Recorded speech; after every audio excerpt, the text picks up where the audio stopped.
Morning, sir. Welcome to Shenzhen. Welcome to Tsinghua. And most of all, thank you for taking this interview. And we are the media group from清华Berkeley Shenzhen Institute. Here in Shenzhen or Yeah, in from Shenzhen. Peking? In Shenzhen. Okay. In Shenzhen. And my first question would be Can I get coffee too?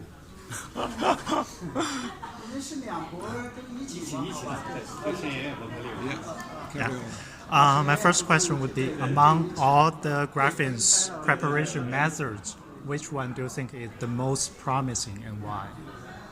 There are two basic preparation methods at the moment. One is to take graphite and split it into atomic planes, and this can produce graphene in tons.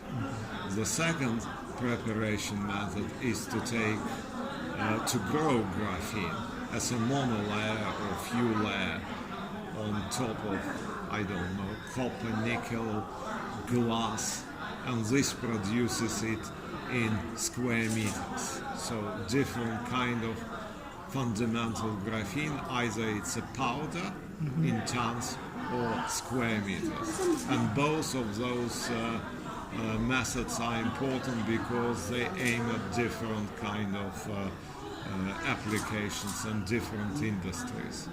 But there are only two methods. And we noticed that your report this time is related to the two-dimensional heterostructure. And what kind of challenges and opportunities will 2D heterostructure bring to FET? What kind of what? Opportunities and challenges. First there was graphene, and then after graphene has become so popular, people, including myself, already in 2005, we published 1 year after the Nobel Prize acknowledged paper, we published paper that graphene is not alone. It has many sisters, brothers, cousins, and whatever, and distant relatives. So, as I said, we call this conference graphene, but graphene doesn't mean any more graphene itself. It's a shorthand for all other two-dimensional materials. And in addition, what happened during the last 3 years, you can combine those materials like a deck of cards. You can combine them in making new materials which are impossible in nature, and we can make them in the lab. At the moment, industrial interest focuses on graphene because it has been the first, and in addition, companies making money out of graphene. So there are not enough industrialists or entrepreneurs on this planet even to try yet what other two-dimensional materials can deliver. And heterostructures, which I mentioned, it's currently the subject of fundamental research, what we can learn from this one. At the moment, it's at least 10-20 years in future before we can start doing anything about this one. But this is the nature of science. It's not like a computer program. You wrote a smart code and in 2-3 years you have become a multi-billionaire. In a real world, behind .com world, it always takes a long time, 20, 30, 50 years before a fundamental discovery brings consumer products. I'll always give this an example of Einstein relativity theory. It seems to be very obscure. You probably heard about Einstein, you know about relativity, all those twin paradoxes and something like that. You think it's all high science, nothing useful out of this. And I thought the same, and many people thought the same for 70 years, that it's completely useless, beautiful but useless theory, explains, some features in our universe, but you can't get anything out of this. This is very wrong.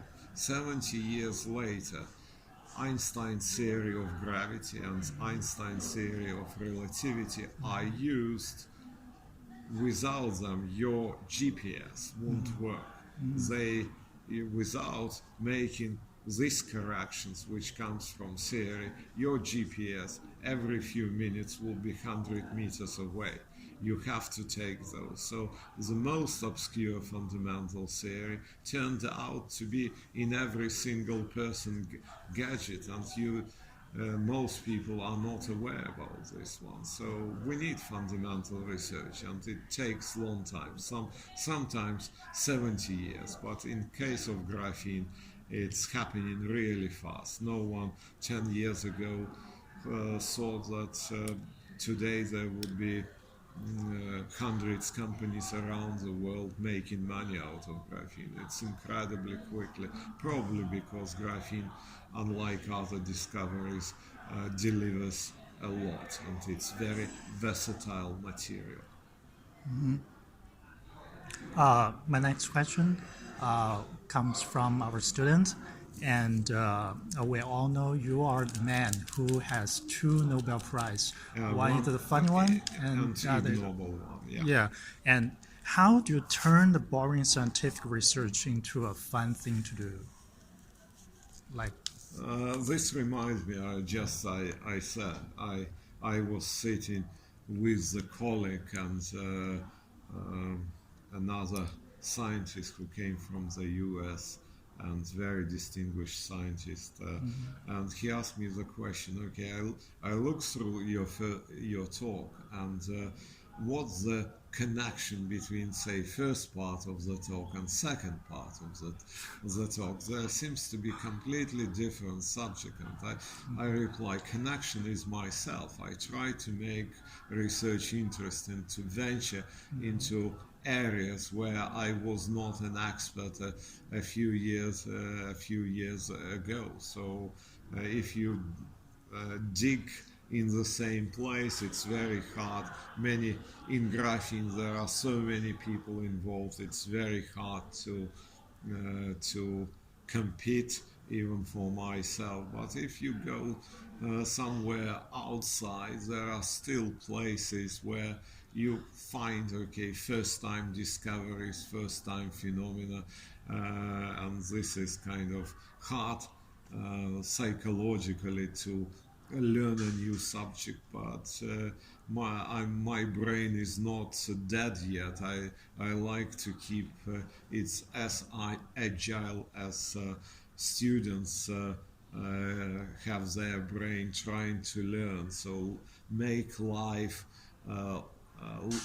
life-lasting experience of learning new things. So that's interesting, because you don't want to get bored all the time doing the same, like manual worker on a factory doing the same stuff. If you focus on the same subject, in a sense it's easy to do, but then you are routine. I don't want routine. And back to the day when you put the frog and the water into the strong magnetic field, have you ever worried about the damage the instruments?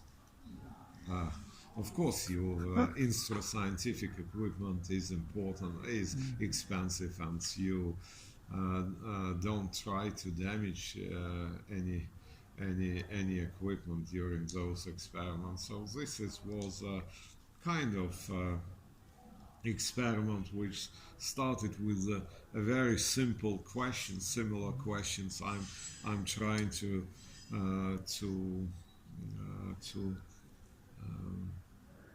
answer still these days. What happens with water if it's put in very high magnetic fields? There is a phenomenon known magnetic water. People say if you put a small magnet next to your water tap, there would be no scale on your kettle, and there would be no scale on your hot water pipes. So magnetic field removes the scale. So this is people claim. You can buy those descaling devices in